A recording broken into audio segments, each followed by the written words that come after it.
Good morning, ladies and gentlemen. Today we are going to study a very important module in international human rights law called Prevention of Torture in International Law. I'm sure everybody of you must have heard about the word torture sometime or the other in your lifetime. Now let me ask you a small question. What comes to your mind when I use the word torture, when I utter the word torture? I'm sure if not all, the following things must have come to your mind, like causing of grave pain in custody, or severe beating, thrashing, headbanging, etc., forceful wringing of urine, often heard and reported, striking with rifle butt, food deprivation or forcible feeding with spoiled food, cigarette burning, burning by heated rods, rape or threat thereof, and sexual abuse. I'm sure these you must have come across in your lifetime, maybe by reading newspapers or through different sources of media or internet. Now, as I said, today we are going to study the prevention of torture in international law. Now let me tell you how I am going to proceed with the module presentation. The presentation of module is divided in two parts. Part A will deal with the international law on torture. In this we will discuss about the important principles of prevention of torture in international law. We will discuss about the important ingredients of torture in international law. We will discuss about the important cases decided by the International Court on torture in international law. And part B simultaneously will concentrate on the prevention of torture in India.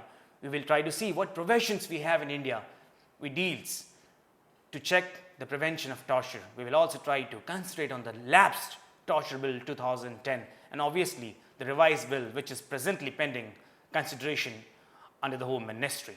Now let's start.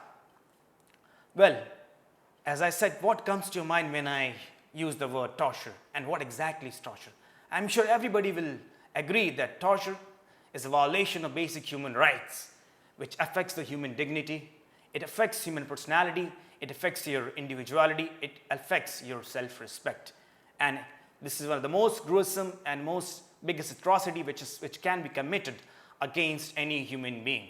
And the whole acceptance of torture as an offense, it all started after the Nazis' atrocity which were committed in Germany.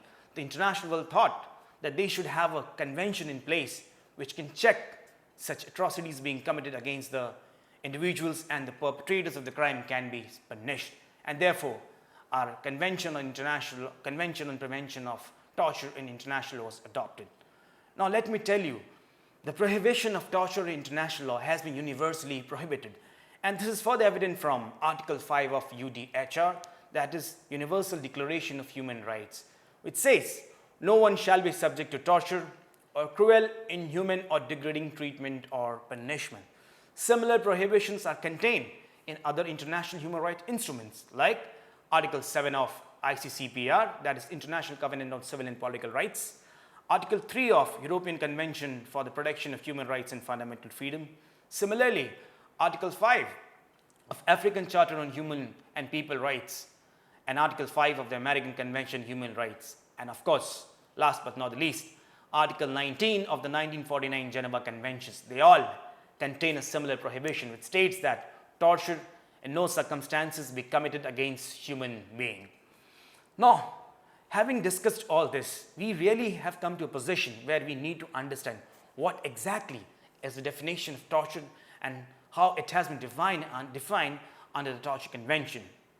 Well, the most authoritative definition of torture can be found in Article 1 of the Torture Convention. Let's see what Article 1 of the Convention Against Torture has to say. The term torture has been defined as any act, mind my words, any act, by which severe pain or suffering, whether physical or mental, is intentionally inflicted on a person. I repeat, means any act by which severe pain or suffering, whether physical or mental, is intentionally inflicted on a person. For purposes, now this is very important. The following things should be committed with the purpose. If it is not committed with the following purposes which has been mentioned under the convention, it will not amount to a torture. Now what are the purposes? For purposes such as obtaining from him or third person information or confession, this is one. Second, punishing him for an act he or the third person has committed or suspected of having committed. This is second. The third is intimidating or coercing him or a third person. And the fourth, of course, is very wide in nature, which international courts often use to bring different actions under the definition of torture, and that is for any reason based on discrimination of any kind. We will deliberate on all the four purposes in the later part of my slides, where I'll discuss in detail what exactly they are. Further, the convention says that it defines torture as such pain or suffering should be inflicted by or at the instigation of or with the consent or acquiescence of a public official or by any person, he can be a private person, acting in an official capacity. So this is the fourth requirement. Such action should be committed by any person. It can be a public servant or he can be acting at the instigation of a public servant, at the instance of a public servant, in connivance of a public servant, or any private person who is acting under some official capacity. Further, there is a qualification given under a definition, and that is a kind of exception. It says that it does not include pain or suffering arising only from inherent in or incidental to lawful sanction. It means that suppose if a policeman is going to catch a thief and for that purpose he uses reasonable force, so that will not amount to torture because that is incidental to or inherent to the lawful sanction being exercised by a public authority. Now, ladies and gentlemen, as I said, we will discuss the four important essentials or ingredients of the definition of torture.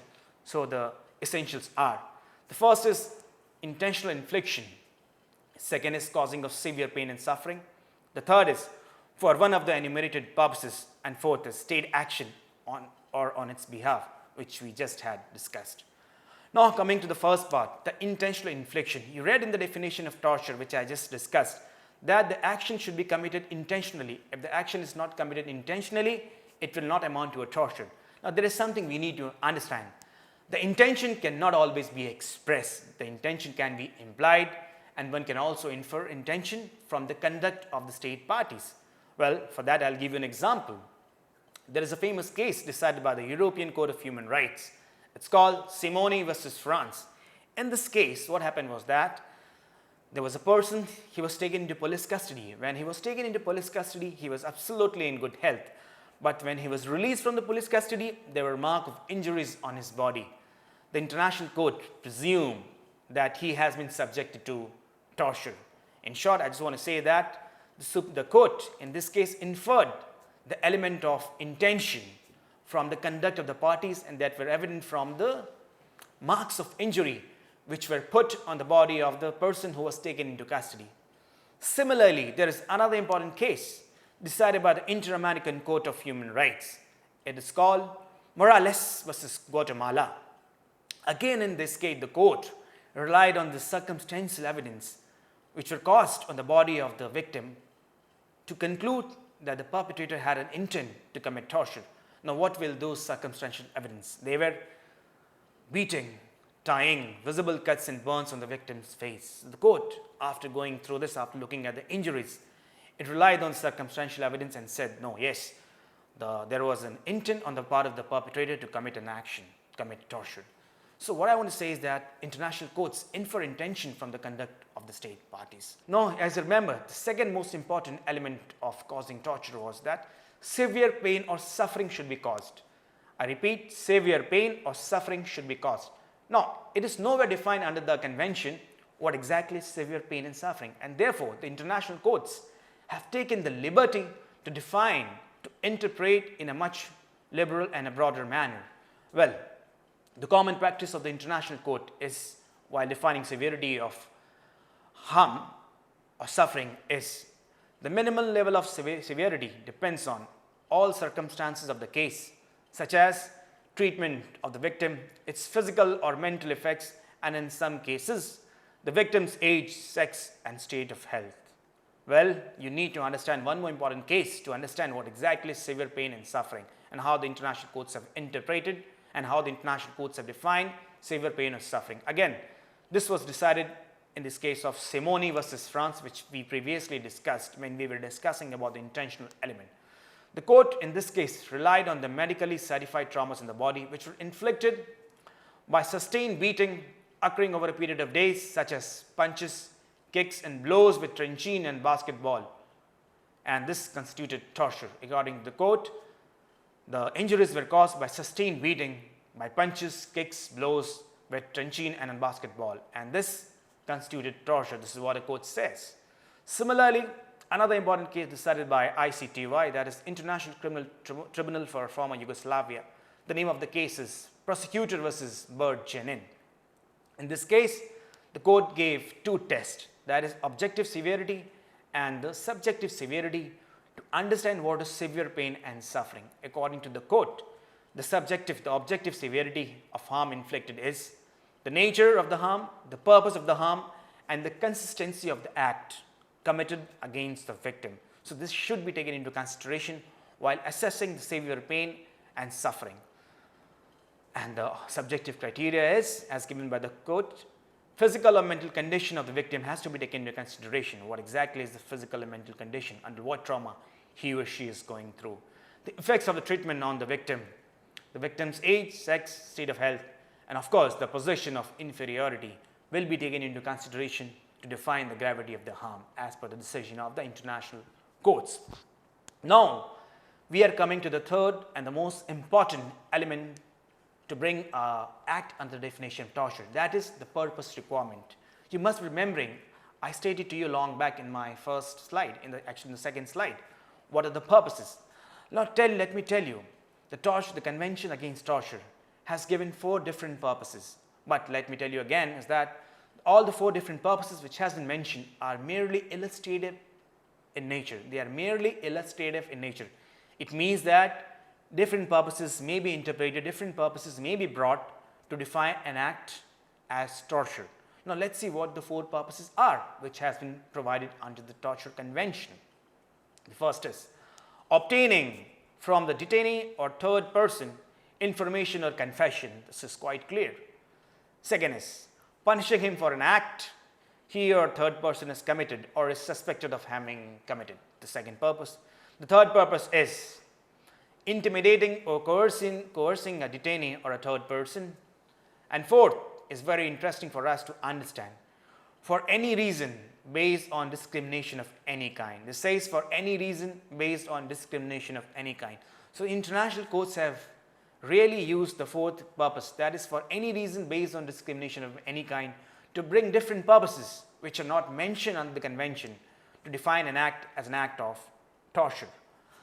Well, let me draw your attention to the general comment number 2 given by the Committee Against Torture, which says that gender and sexual violence can fall under the umbrella of torture as discrimination of any kind, which I just told you instantly.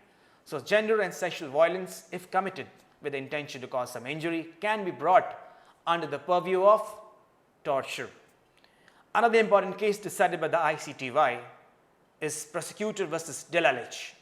In this case also, the court says the illustration given under the Torture Convention are merely illustrative in nature, and it further says that there is no requirement that a conduct in question be solely perpetrated for a prohibited purpose. It means if a conduct is being done for a different purpose which is not mentioned under the convention, that can also be brought under the purview of Torture Convention. And last but not the least, there is another important case decided by the Inter-American Court of Human Rights. It's Mejia versus Peru. In this case, the court says an act of rape by a state official constitutes torture when its purpose is to punish and intimidate the victim. So it's quite clear that the 4 purposes mentioned under the convention are merely illustrative in nature, and different purposes can be brought and have been brought by the international courts to define an act as an act of torture. Now we are coming to the 4th and the last important element of Convention Against Torture. It says state action or on its behalf. This is very important for us to understand. What is state action or on its behalf? State action is quite clear that a person who is a government servant is committing an act of torture, or any person who at the instance or at the instigation or with the connivance is committing an act of torture. Quite clear. But the state participation nowadays has been really interpreted very liberally by the international courts. No, this is quite clear when you read and understand the judgment of this case called Jed and others versus United Kingdom, decided by the European Court of Human Rights. It says that state participation criteria is not only fulfilled when the state is committing some act of torture, it is also fulfilled when the state has avoided is neglecting its duty to prohibit acts of torture being committed under its jurisdiction, or it has failed to protect its individual from the acts of torture. This is what the court says. So we will all agree with the fact that it's a duty of the state to protect its individual from torture being committed against them, or protect all its citizens from any action committed by any private individual under its territory. So even if a private individual is committing an act of torture against some other citizen, it is the duty of the court, it is the duty of the state to prohibit such action and protect its citizens. So this is what the court says in this. Let me tell you, the court states, state must take measures to ensure that individuals within their particular jurisdiction are not subject to torture or ill treatment, including ill treatment administered by private individuals. It further states, since the state knew or should have known that such actions may be committed, it's the duty of the state to protect and prohibit such acts of torture being committed against the individual. So this casts a positive duty on the state to prohibit such actions from happening. Another important case decided by the ICTY is Prosecutor versus Kunarak.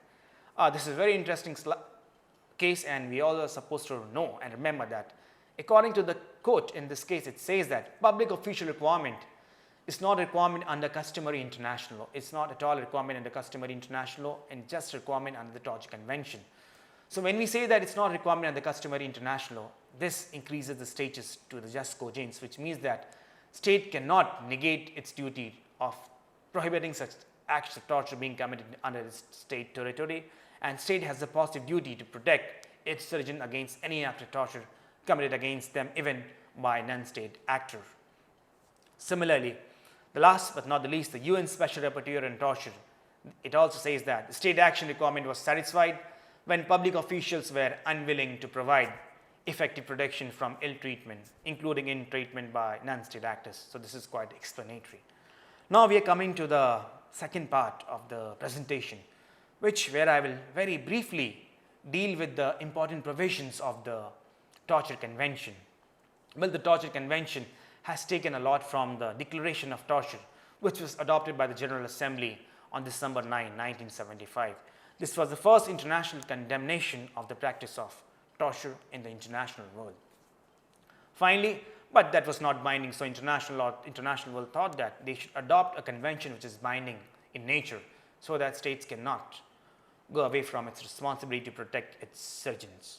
So finally, the Torture Convention was adopted on December 10, 1984, and it was unanimously adopted by the General Assembly, and it was, of course, the legally binding instrument. And the full name of the convention was Convention Against Torture or Other Cruel, Inhuman or Degrading Treatment or Punishment.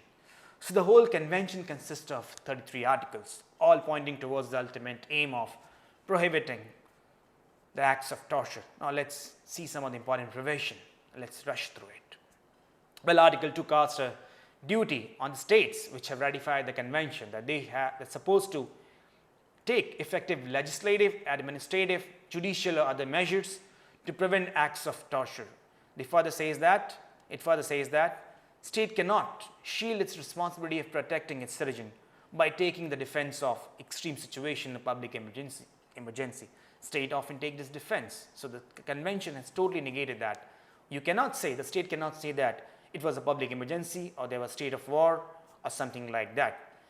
This duty cannot be violated. This is a non-derogable duty which cannot be done away with. The state has to provide, and the state cannot shield themselves under the circumstances of extreme situation or threat of war or public emergency. Article 2 further says that they also cannot shield themselves under the provision that an order for torture was given by the superior officer. That is also something negated under the Torture Convention, following the established principles of the Nuremberg Charter. So we were studying Article 3, which state that no state party shall expel, extradite, return any person to another state where there is substantial ground of believing that he may be subject to torture. This is basically the principle of refoulement under the International Refugee Law. Article 4 casts a duty on the state parties to ensure that all acts of torture should be punished under the domestic law. So they should make legislations to punish all acts of torture under their domestic law. Self-explanatory. Well, Article 5 through 7 is one of the most important provision under the Torture Convention, which speaks about state condition universal jurisdiction. I repeat, it speaks about state condition universal jurisdiction. To what exactly is state condition universal jurisdiction? It means that state should initiate criminal proceedings against the perpetrator or extradite to another state where he can stand for trial. In no case he should go scot-free. Further, it's a duty of the state to provide for territorial jurisdiction based upon the nationality of the offender and the victim. When I say based upon the nationality of the offender, I mean that suppose a person has committed acts of torture and the offender is of your country, then there should be provision in your convention that he can be extradited back and he can be punished. Similarly, jurisdiction based on the nationality of victim means if your victim of your country has been tortured anywhere in the world, then this provision should be there that you can call the perpetrator and you can punish him on the basis of this jurisdiction. Article 11, it's quite simple. It speaks about systematic review of all the interrogation rules, instruction, methods and practices, as well as arrangements for the custody and treatment of persons subjected to any form of arrest, detention or imprisonment. So a state is supposed to systematically review all the provisions, all the arrangements, all the interrogation rules which they have, and they should be of course in tune with the international established practices. Article 2 again speaks about that a state has a duty to impartially and promptly investigate all the actions of torture committed under their jurisdiction. Article 30 speaks about filing complaint with the authorities of the state against the acts of torture. Article 14 is another important provision of the Torture Convention, which speaks about compensation to the victims of torture. It says that adequate provision should be made in the domestic legislation where the state should provide for compensation to the victims of torture as well as their full rehabilitation. So this is there under the Torture Convention. Article 15 speaks about any statement made as a result of torture shall be excluded from evidence, basically following the principles of criminal law. Article 16 is another important provision, but it exclusively deals with the cruel, inhuman and degrading treatment and punishment, and rights extended to torture has also been given and extended to the torture in cruel, inhuman and degrading treatment or punishment. That is Article 10. Article 11 speaks about systematic review of interrogation rules. Article 12 that speaks about impartial investigation. Article 13 which speaks about right of complaint. They all have been extended to Article 16, that is, which speaks about prohibition of cruel, inhuman, degrading treatment or punishment. Now we are coming to another most important part of the presentation, that is enforcement of the convention, how a convention can be enforced. Well, the convention provides for Committee Against Torture. The relevant provisions run from Article 17 to 24 in Part 2 of the convention. Well, the body consists of 10 experts who are national of the state parties who are elected through a secret ballot. Consideration being given to the equitable geographical distribution and to the usefulness of the participation of persons having legal experience. So people having legal experience in this field, and of course they must be expert, should be elected to the body of Convention Against Torture, Committee Against Torture. Well, Article 19 is another important provision which casts duty on the state parties to submit reports, to submit periodic report to the Committee Against Torture about what actions they have taken to implement the Torture Convention and to prohibit acts of torture under their jurisdiction. Now such report is subject to committee's revision and comments. Article 20 is a very important provision which gives the power of investigation to the Committee Against Torture. If the Committee Against Torture is of the opinion that some allegation of torture has taken place in some jurisdiction, that is a state party, or it has come to know from some sources, it can invite the state party to come and explain the allegation led against it. And also it has got the right to physically visit the state jurisdiction. But again, the right to visit a state is subject to the qualification that the concerned state should have consented to the fact that the torture committee can come and visit it. Otherwise, it's not possible to visit the concerned state. Article 22, another provision which gives the individual to file complaints, that is, it gives the individual to file complaint directly against the state if they are being subject to torture. But again, this is further qualified with the fact that if the state has consented to this provision and has not made any reservation to the contrary, then only a citizen can file a complaint against its own state for not following the convention or for committing acts of torture. Article 21 also speaks about the interstate complaint procedure. It means one state can file a complaint against another state if the another state is committing acts of torture. But again, this is further qualified with the same thing that both states should have consented to such agreement, otherwise this is not possible. Now we are coming to the last part of the presentation as to India and Convention Against Torture. What are the provisions in India which prohibits torture? This is very important for us to understand. Well, let me tell you one small fact that acts of torture can be punished in India through provision of IPC, but there is no such offense of torture under the Indian jurisdiction. Though there was a bill, it was introduced in 2010, that's called Torture Bill 2010, but it has lapsed for some purposes which we will discuss in the later part of my presentation. India signed the convention on 14 October 1997, and yet we are still to have any enabling legislations to implement the torture convention. Well, what is the provision under which acts of torture can be punished in India? The most important provision under the IPC are section 30, 330 and section 331. They speak about causing of hurt and grievous hurt, to extort confession or to compel restoration of property. They speak about, I repeat, causing of hurt and grievous hurt, to extort confession and compel restoration of property. This provision can be used to punish acts of torture. Similarly, 348 of the Indian Penal Code speaks about wrongfully confining a person for the purpose of extracting a confession of or other information. May similarly be used to prosecute acts of torture. Another important provision is section 166 of the Indian Penal Code. It says about to punish public servants who are charged with disobeying the law with the intent to cause injury to people. Similarly, section 24 of the Evidence Act speaks about it protects confession of accused from being admitted as evidence if it has been caused by inducement, threat or promise by a person in authority. Again, self-explanatory. And the last provision which can be used to punish acts of torture is section 54 of the CRPC, which casts a duty on all the magistrate. When a person is taken to him before placing him into custody, it's a duty of the magistrate to ask him whether he has been subject to any acts of torture or cruel, inhuman treatment or punishment. And he should also state to the victim that he has a right to be medically examined. Now, let me tell you something about the torture bill, and after that we will wrap up this presentation. Well, India introduced the Torture Bill 2010 with the intent to implement the Torture Convention. We all know that India is a dualist country and we need to have enabling legislation to implement international law. The Torture Bill 2010 was introduced and it was met with a lot of criticisms.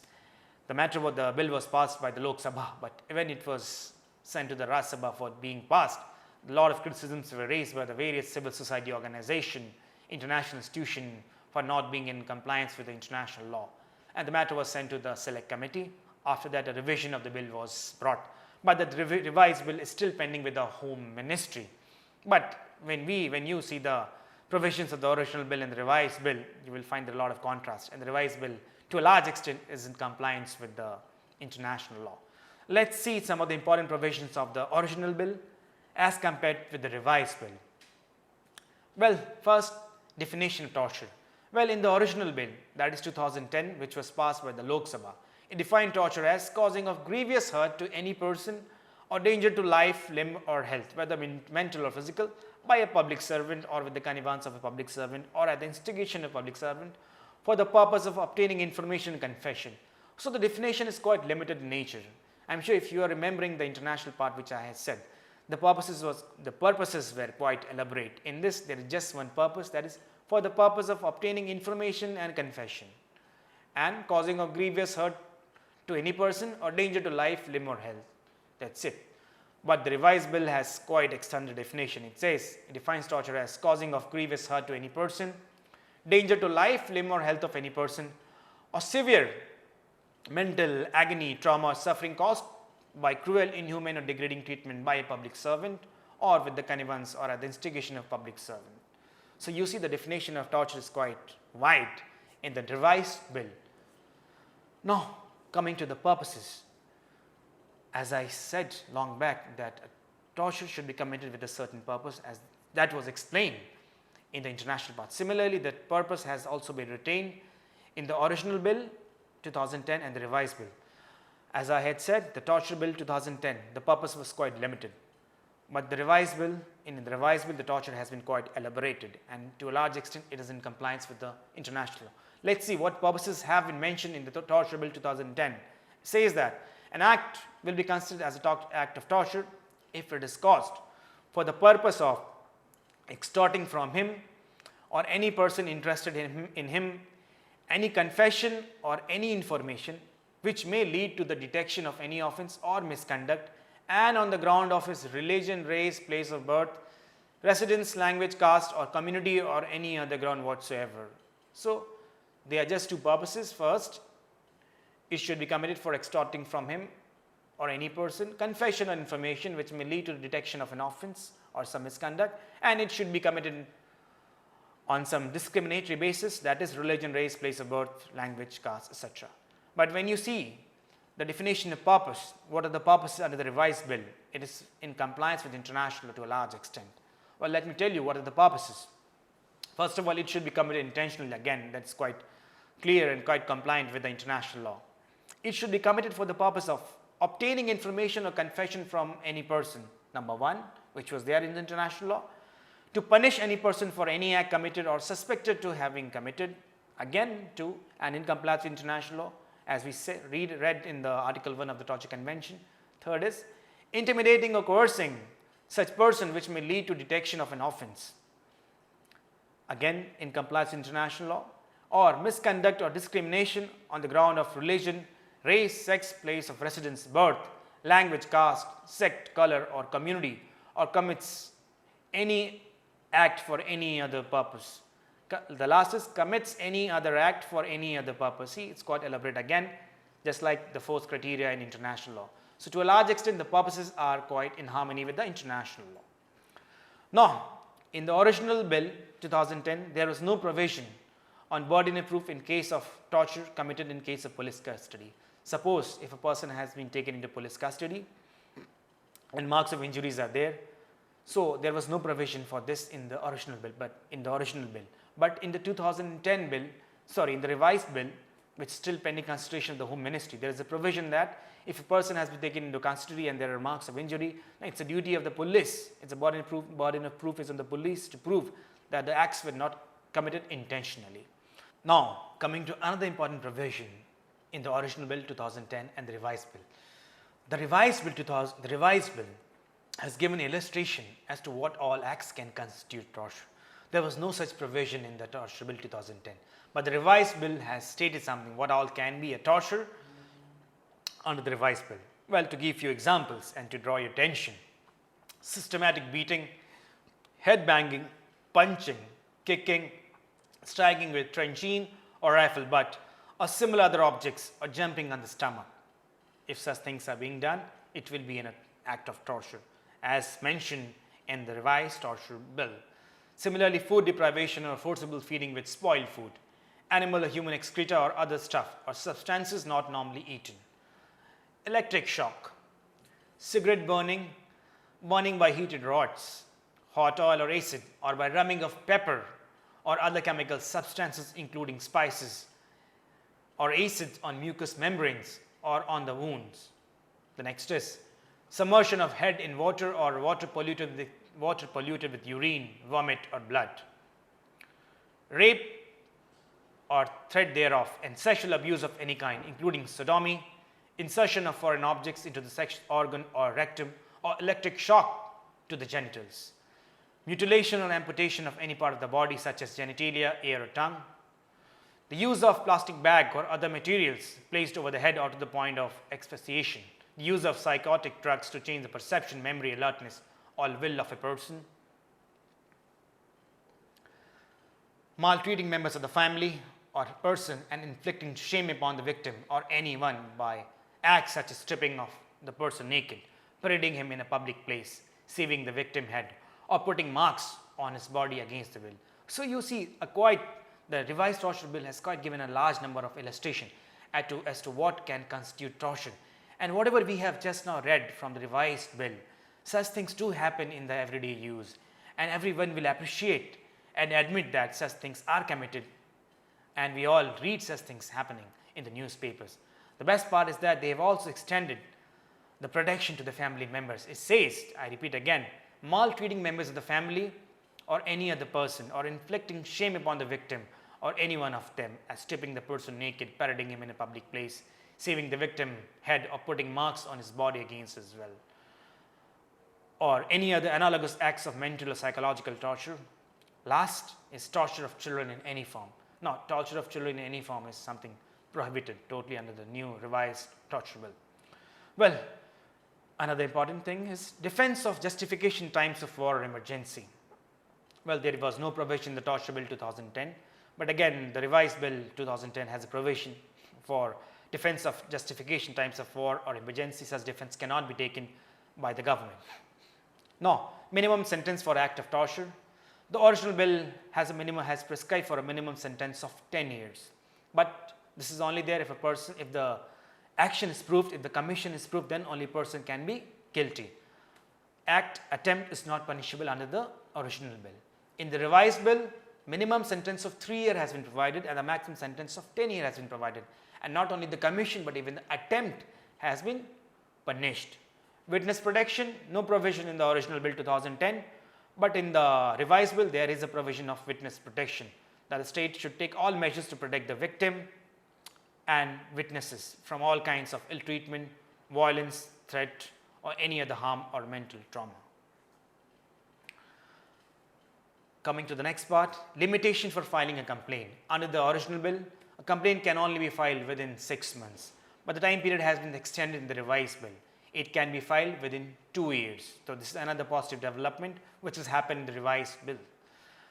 Coming to the next part, complaint by any other victim. There was no provision in the original bill. In the revised bill, complaint can be filed by the victim or any other friend or his representative if he is not in the capacity of filing complaint because of his health or financial incapacity or otherwise. Coming again to the next part, medical examination after remand to the custody. No provision in the original bill, but there is a provision in the revised bill. If a person is being sent to the police custody, compulsory medical examination of that person should be there. Now I am coming to the last part of the slide, which speaks about the compensation, which is very much important.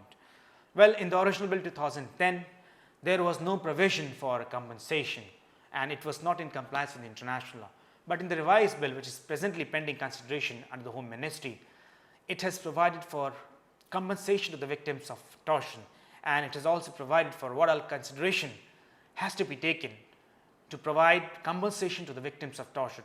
Few of them are like gravity of the physical or mental harm, or the lost opportunities, or lost education, or material damages or loss of earning, or cost of litigation, medicine, etc. The following things have to be taken into consideration by the government before giving compensation to the victim of torture.